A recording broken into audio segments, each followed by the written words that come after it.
Welcome to a fun and informative episode of Thou Shalt Not Suffer, the Halloween podcast. In an episode that asks why we trick or treat and wear costumes, I'm Josh Hutchinson. And I'm Sarah Jack Skellington. Today we're joined by fellow podcasters Sean and Carrie of Ain't It Scary with Sean and Carrie. This is a fun chat about Halloween traditions. You'll really enjoy this one. 4 podcasters who love Halloween, talking all about it. And you can join in on the fun. Climb up into the wagon for an enjoyable podcast hayride. This episode is a real treat. Throw on your costume, grab a candied apple, and get cozy for this one. We'll talk about all things Halloween with our wonderful guests. We are excited to announce the Massachusetts Witch Hunt Justice Project, which seeks recognition of all of Massachusetts' witch trial victims. According to the available research, the colonies of Massachusetts Bay and Plymouth took action against at least 211 different individuals. Past legislation has focused on the 30 convicted during the Salem witch hunt, plus Giles Corey, who was pressed to death with stones. Legislation to date has not included 180 other individuals prosecuted by Massachusetts. The Massachusetts Witch Hunt Justice Project proposes that the Commonwealth of Massachusetts restore to good standing those convicted of witchcraft and issue an apology to all who were accused and suffered the consequences of accusation. This effort follows on the heels of the exoneration of Elizabeth Johnson Jr. by Massachusetts in 2022 and the exoneration of 34 individuals by Connecticut in May 2023. We welcome individuals, schools, and organizations to be a part of making this project a success. Please visit MassachusettsWitchTrials.org to find out how you can volunteer. Lend your voice and effort to speak for people like Tituba and little Dorothy Good, both jailed during the Salem witch hunt, all but forgotten to history.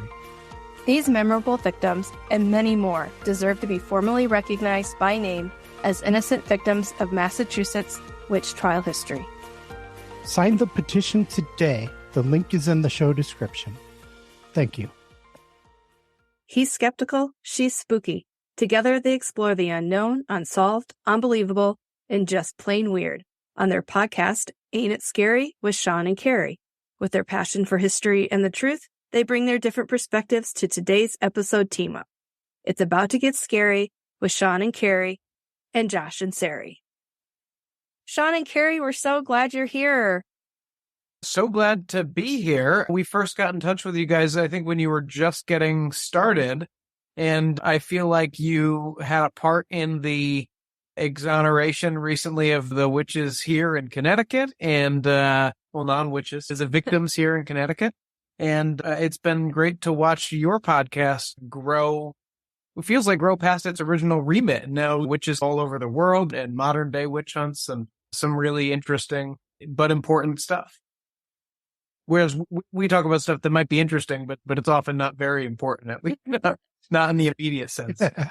I love your format. What you guys do, there's not another team out there that can do it just like you. How did you guys decide what you guys were going to be talking about? Because you have a great area that you cover. It took us a few years for getting into making Ain't It Scary. COVID, lockdown, you get to talking about some really weird things. And we were always talking about history and we were always very honest with each other with our interests right from the beginning. So he knew I loved scary stuff and weird stuff. So we would always be talking about that. And we loved to travel. So we would always hit up a ghost tour whenever we'd go somewhere.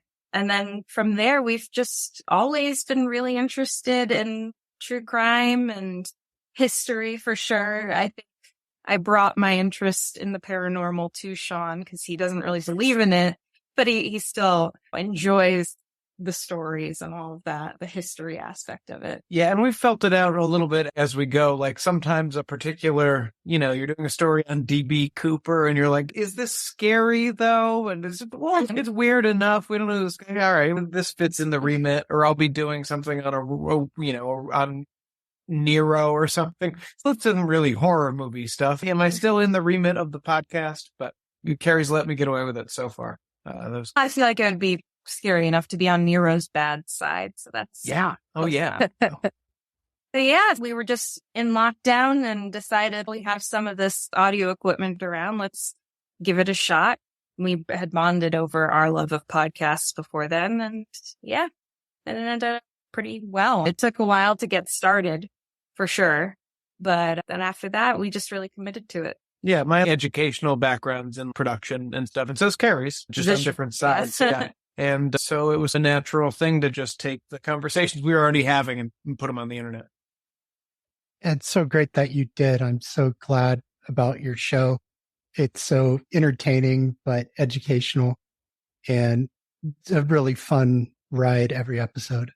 Thank you very much. Thank you. And I think we even started off a little more upbeat. I think we've tackled some really intense subjects over the years now, but we always try to keep it relatable in a way, and not with the true crime stuff, not be too leery and into the weeds, the gross stuff. I'm always trying to be respectful because you are telling someone else's story. But then when you have Jeff the Talking Mongoose or some crazy ghost story or whatever, you could have a little fun with it once in a while. Yeah, I see you've been doing vampires lately. Yeah, we've had 2 weeks of historical vampire inspirations with Vlad Dracula, and then this week was Elizabeth Bathory. And really, really interesting people who lived in a really, a tough time to be a person. Probably didn't make it any easier on themselves or anyone else, though. No, I wouldn't have wanted to necessarily have either one of them in my life, but I think we both learned some surprising things about both of those people. And next week, I think we'll learn surprising things about their connections, or how tenuous their connections are to Dracula, which is going to be our topic next week. And try and keep up this vampire thing, I don't know, all the way to Halloween if we can. Well, Awesome. Perfect. And what are the platforms people can check your episodes out on? Yeah, if you're looking for Ain't It Scary with Sean and Carrie, you can find it.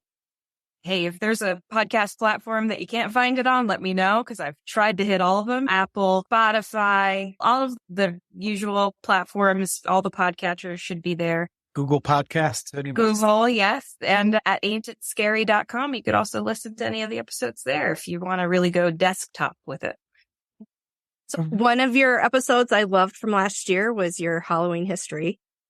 Thank you. And that was something that we had wanted to do since the very beginning. That was on when you sit down and you're going, I'm going to make a podcast. That was definitely one that we wanted to do, but there was a lot to it. So I had to do a lot of research for it. There are some topics from that original list of 50 ideas that we still haven't gotten to. We want to really do it right, though. Yeah. But the Halloween, it took us a while to take the right swing at it. Yeah, we did our Salem Witch Trials episode first. That was like our first big Halloween series that we did. And then, we wanted to do, it's just such an interesting history, and it's got so many unexpected connections across history. So definitely something worth looking at. I definitely recommend everybody check out that episode from October 30th, 2022, I believe. And that's the history of Halloween on Ain't It Scary with Sean and Carrie. And I learned so much from that episode. And I'm hoping that we can pick your brain a little tonight and get some golden nuggets out of there. I'm sure there's plenty. The episode was full of them. So what can you tell us about the very beginning of Halloween history? Absolutely. So, there's no real start date as these things go. They just appear in time. And the thing that we can really trace back the most to today's Halloween in the past is to the Celts, the Druids. These are people that lived in early Ireland, Wales, England, Scotland, that whole area. And they had a really nature-based lifestyle. They were a nature-based religion. It was a pagan religion based on nature, and they were farmers and they lived on the land. So they were very connected to the earth. And the original Halloween was one of their pagan traditions to celebrate Samhain, is what it was called. And It's still called by pagan practitioners today. And that's really to mark the onset of winter and basically when the harvest was done. Back in the day, we've always had dramatic climate changes and weather changes. And at this point in time, at that place in the world, you really had two halves of the year. You had the summer half and the winter half. It was really much more like 6 months, 6 months. And this was to celebrate the onset of the winter half of the year where you would bring in the harvest and hibernate and not be harvesting and farming as much. So it was really their New Year celebration. And a lot of those things that we associate with this time of year, those harvest and cornucopias and all that fun stuff, really comes from that this was a harvest, like a pagan harvest celebration to mark the end of that time of year.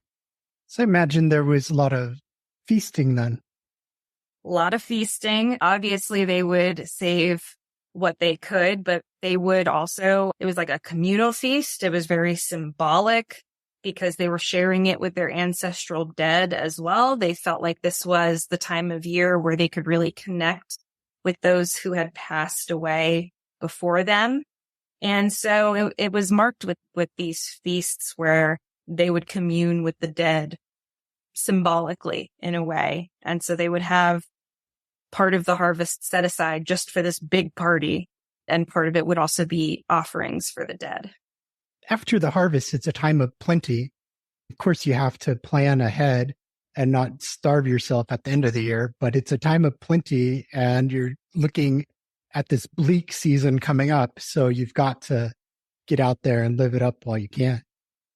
Absolutely. And I'm sure they had some raging parties where maybe they had a little too much of the harvest, a little more than they meant to.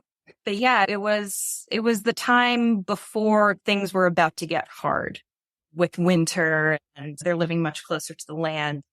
A lot of people wouldn't survive the winter. A lot of people would starve if they hadn't planned out or if their crops hadn't produced that year. So this was a really major time to try and connect with the earth and make sure that they were all good with the good vibes of the earth and their ancestors to try and watch over them in this very difficult time of the year. I want to party with a druid, have a nice druidic rave. That would be killer. Raise some standing stones? Absolutely. That sounds yeah. Beat some drums in there, get those vibrations going. Yeah, there would definitely be a lot of music. There would be a big thing was bonfires. They were really big about the fire pits, which we're bringing back nowadays.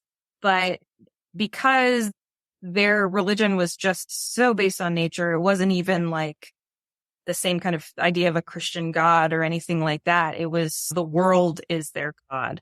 So because the sun was growing weaker in the colder months, and especially as they got closer to that time of the year, they really saw it as like the sun is a god. And so what they would do is this like begets like idea of if we make these big bonfires and we have this big light, hopefully that'll have the sun make sure that it doesn't leave them forever. Because that was always one of their fears, was that the sun would rise again.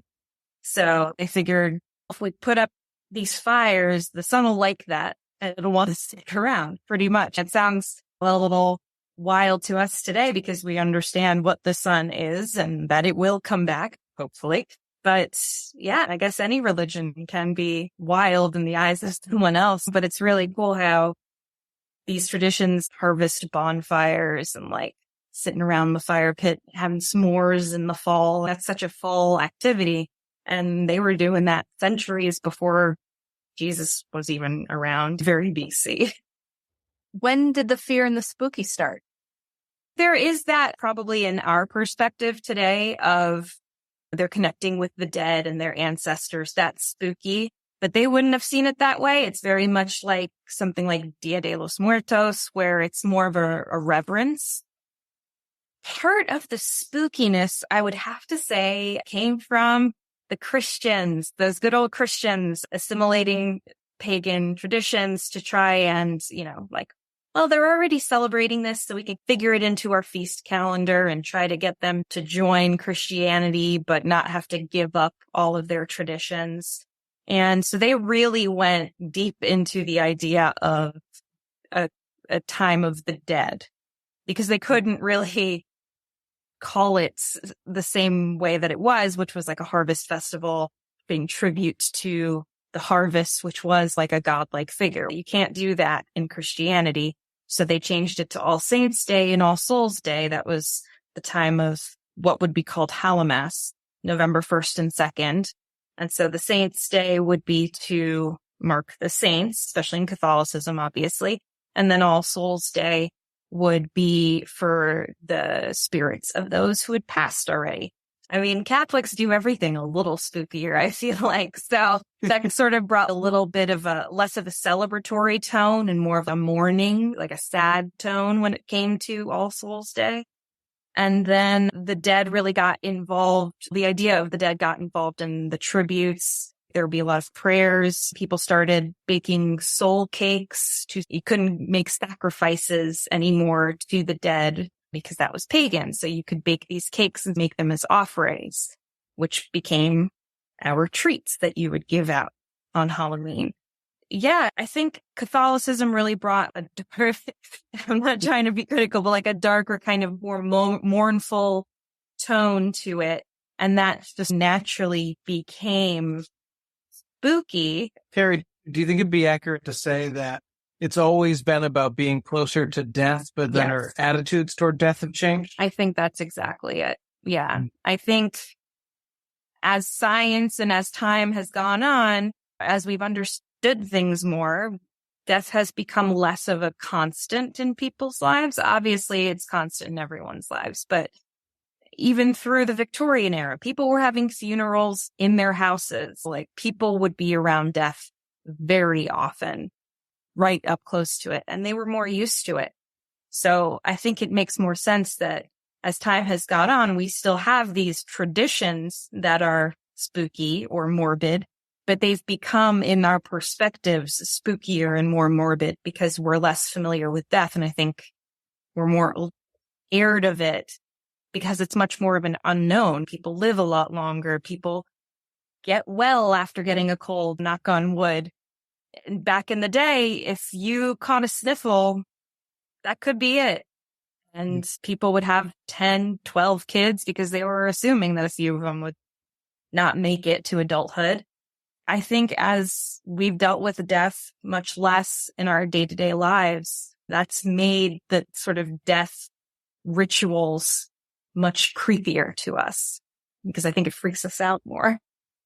I think that's such a really good point. Now, death is also a little sanitized because so much of it occurs in hospitals and hospice that, you're in a hospital bed in hospital clinical conditions. It's all clean and peaceful, and you're not in a home with your loved one being the only one there for you. Often you would be like, as the loved ones, you would be the ones cleaning the bodies, dressing the bodies. You would be very much right into it, and probably from a young age. So people were much more, I guess, inoculated to the creepy factor. Carrie has a fascination with this, not a creepy or prurient fascination, a fascination with this very prevalent Victorian tradition of the corpse photograph that they would take, especially after children had died. They would take a photo of the little child corpse, and you see these in antique stores and stuff sometimes. Yeah. It's just a photo of a body, but you wanted to keep what that child looked like because maybe people only got one portrait in their life at that time. And it was the easiest to take pictures of the dead, especially children, because children squirm around, they move around, and those cameras, you would have to stay stock still for up to 10 minutes at a time for one picture. So often these parents didn't have pictures of their children at all, which to us sounds crazy because you could just take out your phone and take a picture. But that was usually the best time where they could get a picture, or else you're not getting one. And you just have to sort of base it on your memory. So to us, that sounds horrific. Like, oh, a picture of a dead body. to that grieving parent, that's the only image they would ever have of their child. And they wanted to have that image more than just never having a picture of them. So yeah, the traditions they had back then, they sound really extreme to us or very morbid or creepy, but to them, it was much more normal. You've talked about the Celtic influence on Halloween. One thing that interested me from your show was the Roman additions to Halloween. I wasn't aware of that. I hadn't been either until I started looking into it, because you got the Celts, you have the Christians and the Catholics. There has to be some sort of bridge there. And that was really the Romans. Everyone had different traditions going on, but the Romans, it's interesting because so many cultures had this sort of festival, the mark of the end of the harvest and the beginning of the cold seasons, because seasons don't really change. They change every year, but they don't vary wildly. They're like, okay, next is when it gets dark and cold, and then it'll get warm and sunny again. So those were things that people would have celebrated since the beginning of time, because that was another common thing that we all had. We all experienced when it got cold, and then we all experienced when it got warm again. So the Romans had their own festival, also November 1st. The day's obviously a little wibbly wobbly because the calendar is a newer thing than a lot of these traditions. But this would be the end of the harvest season for the Romans, and this would celebrate the goddess Pomona. They were very much into these feasts and festivals for their gods and goddesses, paying tribute. I think it was even more deeply into the culture than even the Celts, because I think they were a little more disparate. They weren't as organized maybe in some of their beliefs. But the Romans in government and everything, in the town, you're praising the gods and goddesses. And this was the deity of the orchards and the harvest. And so they would have to pay tribute to her, because you want the harvest to be good again next year. So you want her to be happy with you. So you would have feasts of plenty, and that would be apples, nuts, and grapes and orchard fruits, because orchards were a big thing in Rome and, in that area. And so you'd have this big feast and then put everything away for winter. And those were the kinds of things that they would dry or try to preserve for the harder seasons. So yeah, the Romans brought that sort of fall girl energy into it with picking apples and the idea of those kinds of harvest elements. Pumpkin spice lattes. The Romans are like the pumpkin spice latte of these traditions. It's like they're very much into it's autumn. Like they're very into that. They bring the harvest energy into it. So it's not really super spooky with them, but it's very harvest based and very autumnal, their traditions. It wasn't super Roman. Not a single person or animal got murdered in that whole. No, because it was all about crops. You're eating your offerings. Wow, no gladiatorial war simulations No, it was a pretty peaceful celebration. Yeah. That's until Constantine and then the Christians came in and they were like, you can't do this. But yeah. Although I think once the Colosseum went up, basically every holiday was marked with a couple of people. Yeah, that's true. Yeah. A few hungry lions and a few unfortunate people. There's really these interesting through lines throughout all of them. There's always going to be a feast. It's always marking a transition time. And often, because it's this transitory time where we're going into darkness and coldness and bringing in, often that has to do with marking the dead, because the darkness is the unknown, is death, is all of these things. And so that's why they would believe that we were closer to the dead at that time. And people had a very significant relationship with at least the concept of their ancestors. I don't know, through the early Christian times, I would say. Not to be a podcaster on another podcast talking about another podcast, but in Dan Carlin's awesome Fall of the Roman Republic thing, Death Throes of the Republic, he calls it. He talks about how Julius Caesar would have grown up in a house where you just have the faces of you have an ancestor room and you just have the faces of all of your dead ancestors, their death masks painted all over the walls of this room with lines showing who's related to who, but they're all looking at you every day. Yeah, what are you going to do? Oh, yeah. Mm. I think in this digital age, I think a lot of people are trying to get back to that connection because so many of us, you go back a few generations and then it's just lost. And because a lot of us are immigrants, whether we came from other countries to America or went somewhere else, we've lost those ties that they had so deeply. So I think we're trying to get back to that. But yeah, because they had such close links to their ancestors, they had a lot of word of mouth of what they were like, and they were literally all around them often with the statues and things like that. They would be paying tribute to them. And this was the time of year when they would do it. And bringing the apples to the party, that was a nice contribution to bring in the bobbing for apples. And now we have the candied apples. Yeah. And the apples, they started with Rome. That's where it comes from. It comes from, I'm sure if there were apples around in the Druid times, they had it then too, because that was part of a crop in the harvest. But the idea of bobbing for apples and that being part of the tradition, I feel like that's, so apple picking starts with the Romans, and then you start playing bobbing for apples around Victorian times. So they're still incorporating apples and they're just finding fun new ways to do it. And I think this would be called snap apple at the time, was bobbing for apples. Like snap into it. For the Victorians? Yes. Okay. They set a lot of our modern, not just for Halloween, even, they set a lot of our kind of traditions in stone, right? For a lot of holidays. A lot of holidays, yeah. But the biggest source of specifically our American concept of Halloween really starts with the Victorians. Obviously, because we had freedom of religion, that's why I think it became so popular here. Because it wasn't, some countries probably didn't allow it for a very long time because it has these pagan roots.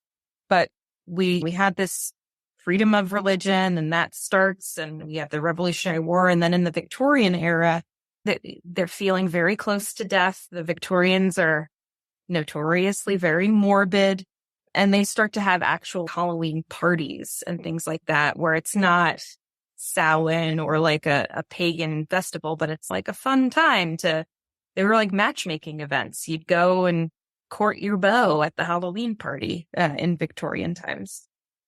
It's funny because we often think of the Victorians as such stuffy, prudish people, but they would let their hair down and go wild at these parties. Absolutely. And funny you mentioned that, because a lot of the reason we think that is because most of the first photos we have that are surviving today, most of them are from the Victorian era, and they're all very serious and they look really grumpy. And that's because often enough, they're trying desperately not to move an inch. And you can't smile for 10 minutes straight, or else your face starts hurting, and then you drop your smile, and then you're all blurry in the picture. You had to be ramrod straight, and so you would just have a dead face, basically just trying to get the picture taken. And so we have an image of them being very grumpy and serious, but that's because they couldn't be like joshing around in pictures or like grinning and smiling like we would today, because they had to pose for so long. But that's not really how people were. People were serious and people were cheerful, and just like nowadays, it's just that the evidence we have of them looks like they're all so serious. Right. There's no candidates, because if you would have had to wait 10 minutes to finish cheersing your friends at the bar or whatever it was you were trying to take a picture of. Yeah. So the pose was just trying to just relax your whole body and just stare for 10 minutes, just hoping that this picture would come out, because it was also very expensive. So that's where we had that impression of them. But they were humans be humaning all the time. They did wear a lot of clothes. I think that's the other reason we have that impression. I probably would have been cranky about that too. Now, when did the really wild side of Halloween, the mischief and tricks, come in? It's interesting because tricks and treats come through all throughout time, even from the Celtic times and from the early Christian times of baking the soul cakes and giving those out. the idea of giving out tricks or treats or going from person to person or house to house to get these treats, that's from the beginning of Halloween. Because you would try to go way back, you would wear disguises and try to outwit some of the spirits. And that was some of the fun stuff. So you would go from house to house trying to run away from things and lead the spirits away from town. And for your troubles, you would often get a treat. And then that would turn into offerings to the spirits. Now, the Irish, they had a really big hand in trick-or-treating, actually, in our modern concept of trick-or-treating. And it was actually Irish immigrants. Irish immigrants make everything more fun. Absolutely. It must be said. And if the Victorians were like the era that had the most influence on what became Halloween as we know it, I feel like the Irish immigrants were the people that really had the most influence on American Halloween, because they had this really deep connection to their Celtic ancestors. So they still had some of those traditions and they brought them over from their homeland. And even after Christianity, they're stubborn. They still want to do these traditions, and they started marking that time of year. It became more and more popular. And revelers, Irish revelers would go from house to house. They would be singing songs on Halloween, and they would be given ales or treats as they went from house to house singing their songs. They really brought in trick-or-treating. They brought in it's arguable, but possibly the idea of the jack-o'-lantern. Jack-o'-lanterns were probably turnips that were carved and lit up to light the way. Again, it's dark early. You have to have a way to light, trying to get the spirits away from town. And so they don't all descend on everyone. You want to bring them away. So you have these little turnips lit up, and that'll guide their way. So that's probably something that came from Ireland. So you're carrying a turnip from house to house and people are giving you free beer? Yeah, that's pretty good. Irish Halloween doesn't sound spooky particularly, but it sounds fun. It sounds like a good time. So they really brought that tradition to America, and then it became something that kids did really mostly after World War II is when it became a kids' holiday. Oh, that's interesting. When you just mentioned the kids, I was thinking about how technology is reaching children younger and younger. So I was like, oh, how did they pull in the Halloween fun younger and younger back then? Yes, it was always something. Interestingly enough, young girls have always been witchy. We've always been making potions in the backyard and things like that. We always have liked witchy stuff. And one thing that girls have always liked to do is, who am I going to marry? Whether you're doing MASH or the little like paper things, fortunes, there's always been that. And so young girls around Halloween time would gather together at midnight, because this is the time where we're closest to the spirit world and you can maybe get some answers about things. And they would try to do some divinations to find out who they were going to marry. Maybe the spirits would be close enough that they'd be willing to tell them. So young girls really brought in that aspect of it, and they've always been interested. And then after World War II, we had so many kids because the baby boomer generation, the youth population really sharply increased. And that's because the spirits were such successful matchmakers? I guess. Yeah. I guess so. And, the holiday had become less spooky. It wasn't Victorian times anymore, and it had become more of a party holiday after Victorian times. Young girls had always been interested in the witchy aspect, so it just naturally became a kid-centric holiday. Once there were so many kids, they all gathered together and started adopting these traditions. And then there was money to be made, right? And the rest is history. Now we got to sell Halloween costumes, and then the ball's rolling. Not that that's a bad thing. I love Halloween. I love Halloween. Yeah, I wouldn't mind if Halloween went on a little longer than it does. I think definitely by Labor Day, you should be in Halloween mode. 100%. If not 4th of July, start getting ready for. Preaching to the choir. I think our first Monster Mash might have still been August. So. Yes. Yeah, kids were also dressing up in costumes and at least as early as the 20s were some of the earliest mentions of actual kids' costumes for Halloween. There was an article in Ladies' Home Journal in 1920 that talked about some kids' Halloween costumes, which I just love reading about because, again, kids are always going to be kids. And so what they're interested in is always just fun and what they want to dress as.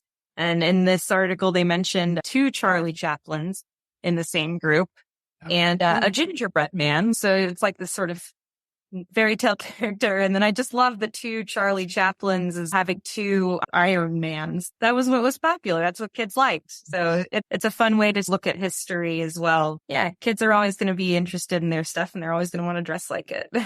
Is there an era between that fun piece where the kids got to start shaping the holiday and the Satanic Panic? What was the shift? Is there something in the middle there, or did we just go straight into that?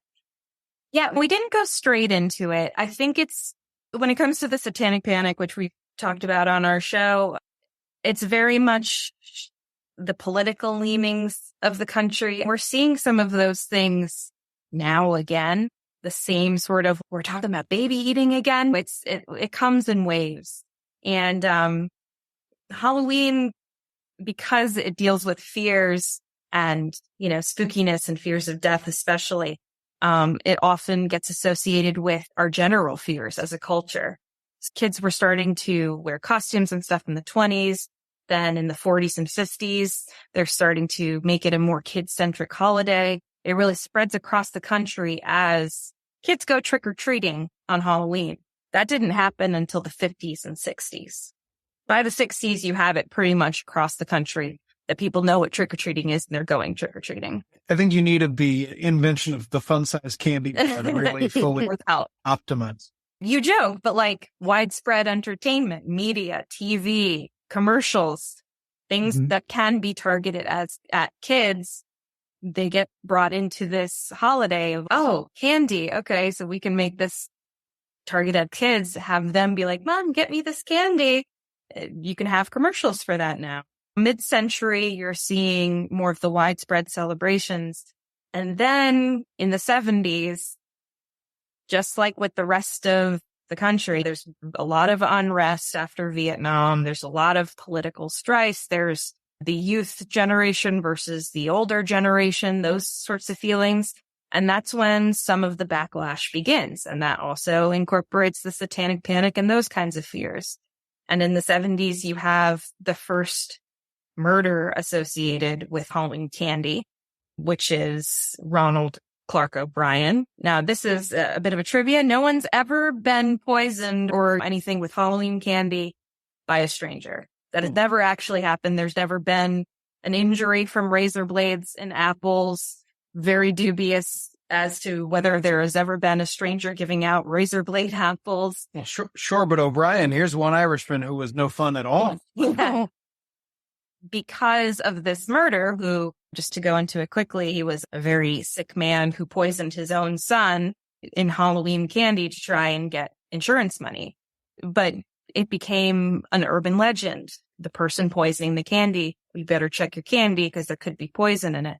That's when you start getting this sort of darker side of Halloween in terms of the darker side of the fears of the entire culture at the time. Because the razor blade thing has never happened. There's been a couple of things where could this kid have had some sort of drugs, and usually it might have been something where they just got into a relative's stash or whatever. But no kid's ever been poisoned that way. But it became a fear, became parents warning their kids, parents checking the kids' candy. And that was just exactly at the time where we started ramping up to the Satanic Panic of the 80s. So it's really just culture building in on itself. And it's so interesting to see how it has its tentacles in everything. The Vietnam could be directly related to like Halloween PSAs, which you wouldn't think that, but it's a logical step of the feeling of the entire country turns into the fear associated with this holiday. And I think the 70s was just a fearful time. There's a lot going on. There's serial killers still. from our research, they feel like they were running rampant. I don't know. Yeah, exactly. Yeah. A lot of the serial killers you know about are from the 70s or the early 80s. The economy was on fire. The world had a lot of weird tensions going on. Crime Still the felt Cold like War. it was fairly high. It was a weird time. So everything just became a little weird. Yeah, everybody was really afraid of everything. I wasn't alive, but it feels like everybody was really afraid of everything. Yeah. And even if you were a little religious, my parents were not, but I still remember they reacted to fears even when I was in, I guess this is like the 90s, early 2000s, very early 2000s. But I remember you could go to the police station and get your candy x-rayed if you really wanted to. Yeah. They would always check every piece, make sure anything that had been ripped open, whether it was accidentally or whatever, that got thrown out. So they were very paranoid too. And I think it's such a kid-centric holiday. It has to do with kids running around and having fun and being spooked and things like that. But you also had stranger danger. So you're going to strangers' houses and asking for candy, but don't ask for candy from that stranger in the van. A lot of mixed messages, and because things were similar in those ways, I think they just got associated with each other. And so Halloween became more of a scary holiday based on like strangers and things like that, where it hadn't really been before. But that also had to do with kids not really roaming around freely as they did in the 70s and 80s. As time went on, it became much more reined in, I think. And now today it's conspiracy theories and fentanyl in the candy. Well, fentanyl, yes. And that's a big thing. And as far as there's nothing for this year, but as of last year, there wasn't any actual fentanyl poisonings in candy or anything like that. But that's just the new razor blades and apples. Yeah, I used to work for a local news station, and you get a lot of that kind of stuff rippling through they're giving out edible gummies to kids. So if you think about why would anyone ever do that? Like, first of all, that costs money, presumably. And then second of all, why do you want to get kids high on edibles? What good does that do? How is that interesting? What does that do for you? No one would ever really do that. And no one has really done that. Kids have gotten into their parents' stuff. And there have been reports of that around Halloween, but there's never been reports of someone giving out pot brownies to trick-or-treaters just because they wanted to. It's always been like relatives and things like that. There's no wrapped Jolly Ranchers that are actually made of fentanyl or anything like that people. But you'll see that on Facebook. I'm sure my mom will post something like that. But it seems, and I'm sure these fears play into this phenomenon, but it seems the trunk or treat is all the rage now. And much more popular. That's the new evolution, is they'll all just all the kids gather at the school parking lot or something and take candy from them. I guess as long as the end result is you get to see your friends and wear a costume, eat them candy. It feels like it's done real quickly, just around the parking lot. Yeah, it's not the same adventure, that's for sure. Yeah. Yeah, I would miss the old days of walking for seeming like miles and not caring because you're fueled the whole time. Exactly. Trunk or treat was really past our time too. I only started hearing about that when my cousin, who just graduated high school, was in elementary school. That was the first time I ever heard of that. And I think as kids become more independent in other ways, like with social media, having phones, and parents can't necessarily control that aspect of their lives, I think they want them, along with those paranoias about missing children and stuff, they want them roaming around less. And so they want to have an eye on them whenever they're doing trick-or-treating and things like that. So that's where the trunk or treat comes from. I have no idea what you're texting about, but do it in my sight. Yes.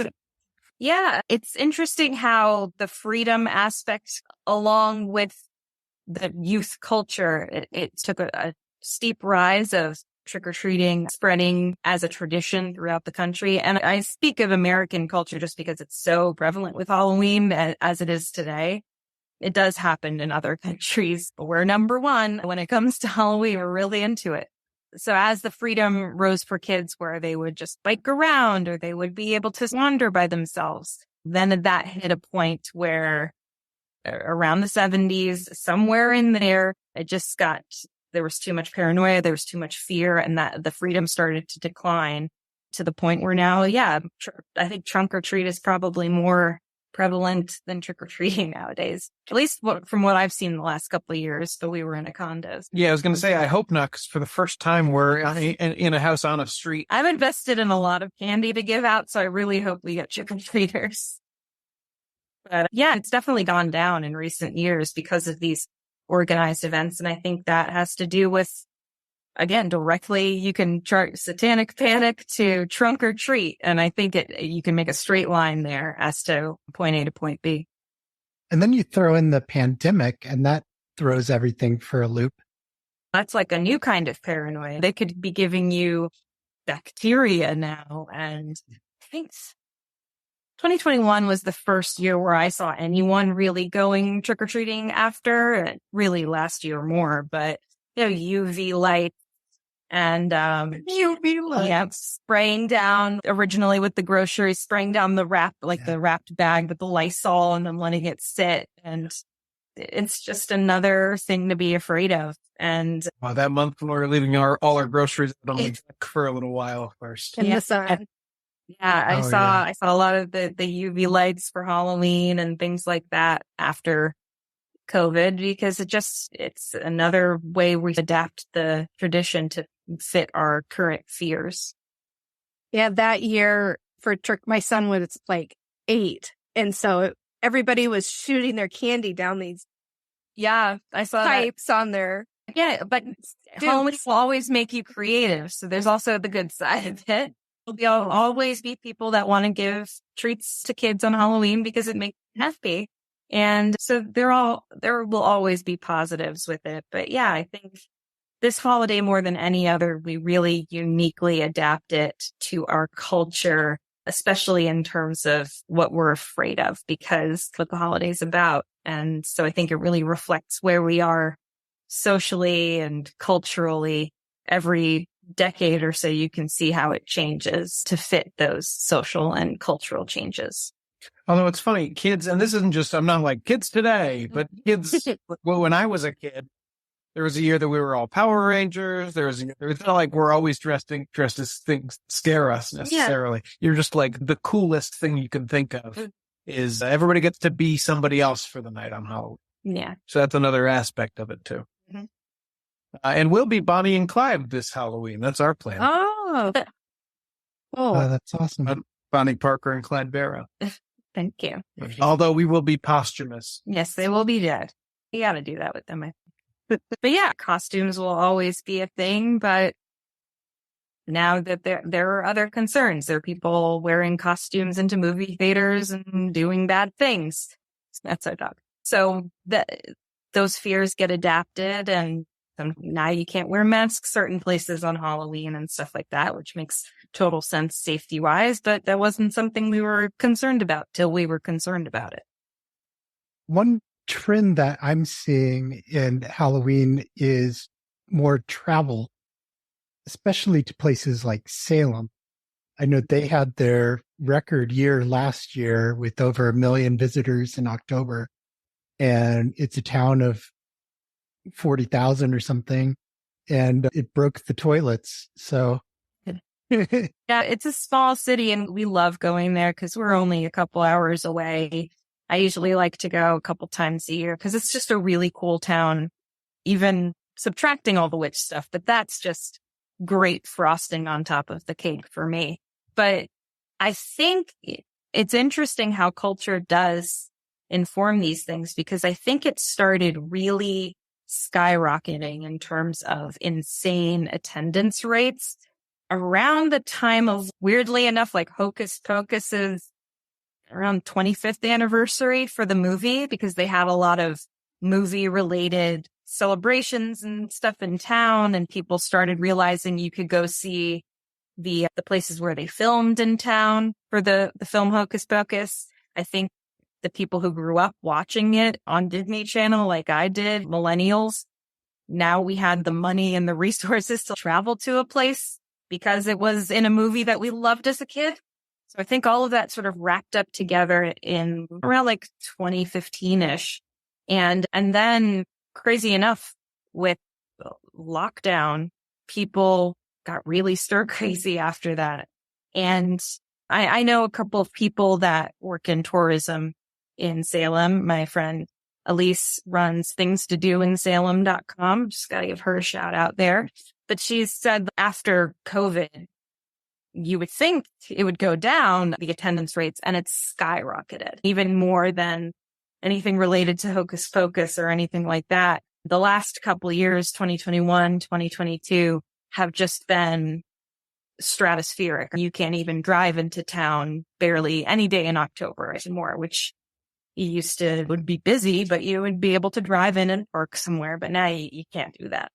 You know how a couple of years ago you didn't know a single person who had been to Iceland, and now every fifth American person you meet is like, oh, have you been to Reykjavik? It's the coolest place. Like word of mouth too. Oh, I went to Salem and it was like Halloween town for Halloween, and so you gotta go. And then everyone else, I have money and I have a car now. I could probably do that. Well, so many people who go, you guys must love Salem. I went there last year for the first time. What a crazy place during October. So I think it's having a moment for sure.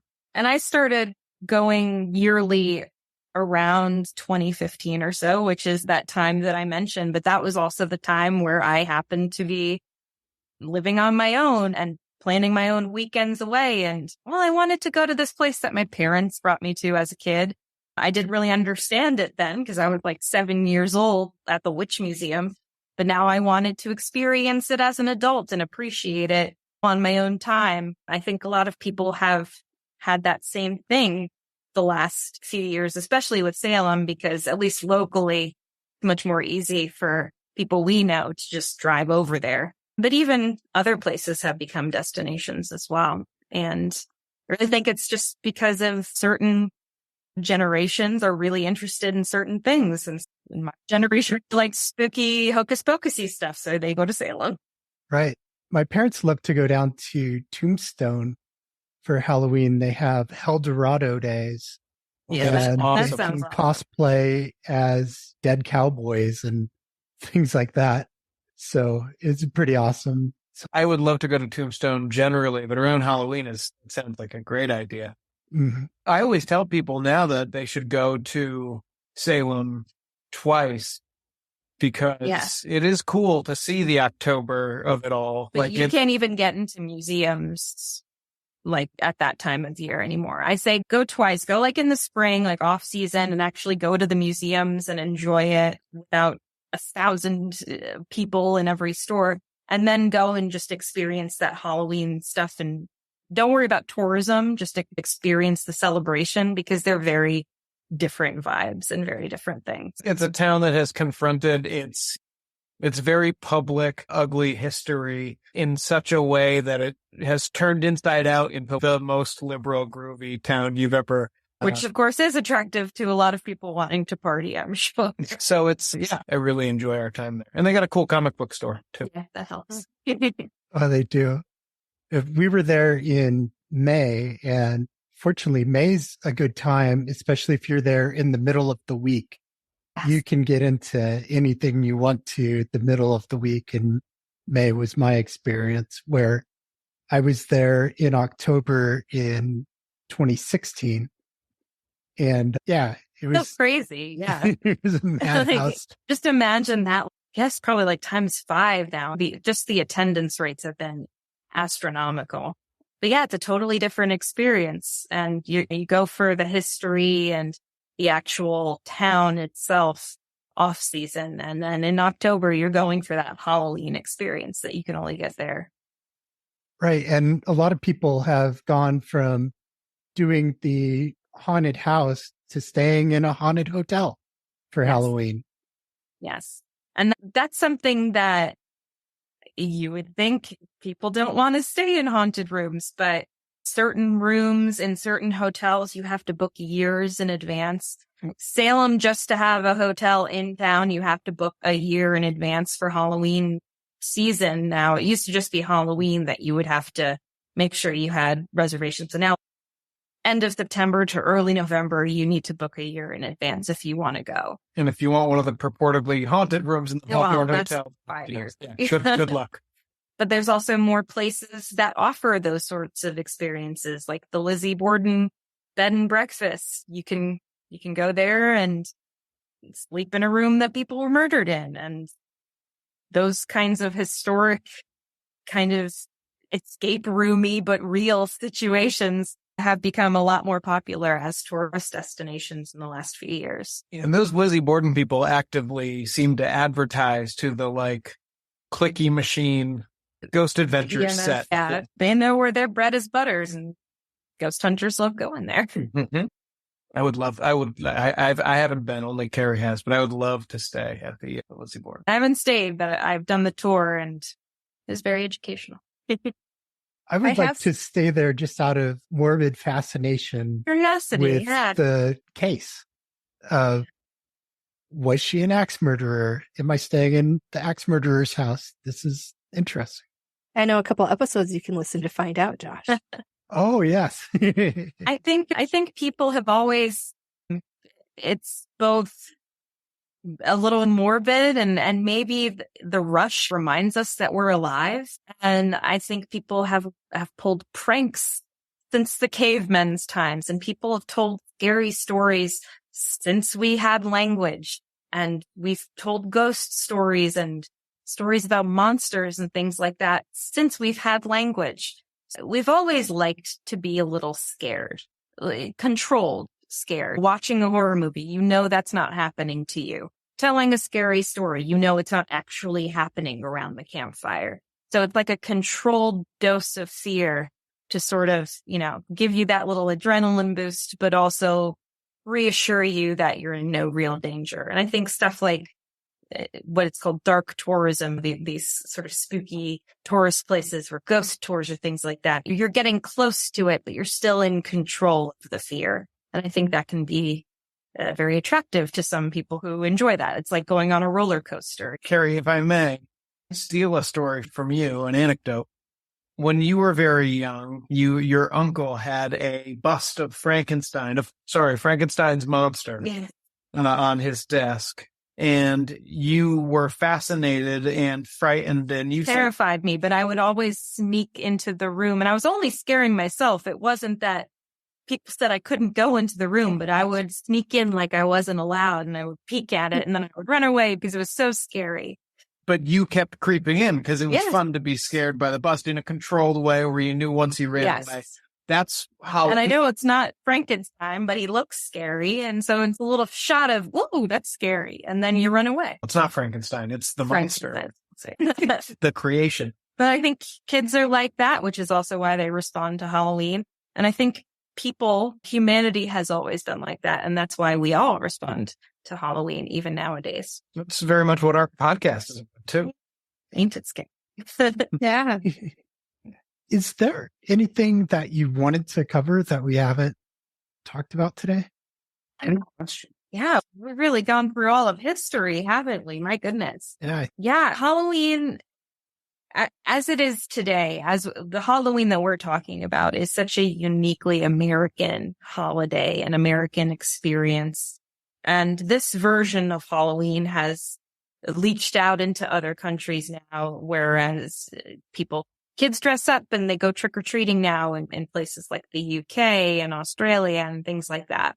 Obviously, there were traditions that we brought with us, but I think because we were such a country of immigrants and because we were founded on the principle of freedom of religion, that's why all of these traditions from the Celts and the Romans and the Catholics and all these different traditions were allowed to coalesce into this really unique holiday. And it's not based on any specific religion. You can be pagan and celebrate Halloween in America, but you could just be nothing and celebrate Halloween. You could be Christian, you could be Jewish, it's not like Christmas, which has its own way of modifying for anyone, but even more, Halloween is for everyone. And it's just the really interesting melting pot of all of these traditions that were brought into this country. So I think it's underrated in terms of history. I think you look at Halloween and first of all, this massive timeline of ancient culture to now, but you also see a real timeline of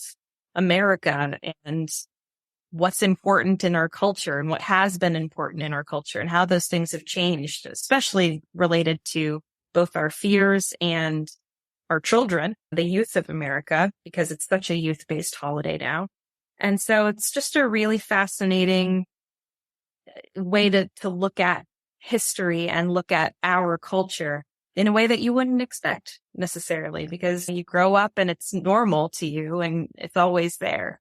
But when you really take a look at it, you see a little bit of everyone in it. Yeah, especially 2 Charlie Chaplins. At least 2 Charlie and 2 Iron Man. Thank you for listening to Thou Shalt Not Suffer. Join us next week. And subscribe wherever you get your podcasts. Visit thoushallnotsuffer.com. Remember to tell your friends about the show. Support our efforts to end witch hunts. Visit endwitchhunts.org to learn more. To support the show, make a tax-deductible donation, purchase books from our bookshop, or buy merch from our Zazzle shop. Links are in the show description. Have you considered supporting the production of the podcast by joining us as a super listener? Your super listener donation is tax deductible. Thank you for being a part of our work. Have a great Halloween and a beautiful fall.